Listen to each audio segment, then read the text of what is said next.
இன்னொரு முக்கியமான பொருள் கருவேப்பிலை. சாதாரண நம்ம கருவேப்பிலை மேலே பெரிய அது என்ன பண்ணிடுன்னு நினைக்கிறோம். But it's doing miracle. Healing ஸ்பைசஸ்னு இன்னொரு புத்தகம் இருக்குது, முடிஞ்சால் படிச்சு பாருங்க. Healing spices by doctor Bharat Agarwal. இப்போ நம்ம ஃப்ளிப்கார்ட்டில் எல்லாத்தையும் கிடைக்குது அந்த புக்கு வந்து. அந்த பரத் அகர்வால் எழுதின அந்த புத்தகத்தில் கருவேப்பிலையில் இருக்கக்கூடிய கார்பனசாய்டுன்னு ஒரு ஆல்கலாய்டு இருக்குது. அந்த கருவேப்பிலையினுடைய அந்த இது வந்து நம்மளுடைய குளுக்கோஸ் இண்டெக்ஸை வந்து குறைக்குது, கிளைசிமிக் இண்டெக்ஸை குறைக்குது. வேகமா ரத்தத்தில் சர்க்கரை சேருவதை குறைக்கக்கூடிய தன்மை அந்த கருவேப்பிலைக்கு இருக்கு.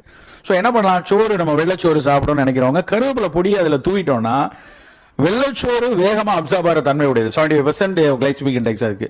ஸோ அப்போ அதனுடைய இண்டெக்ஸை குறைக்கிறது கருவேப்பிலை பயன்படும். ஸோ தினம் கருவேப்பிலை சாப்பிடுவோம், கொஞ்சம் சைட் எஃபெக்டில் முடி நல்லா வளரும், நல்லது தானே.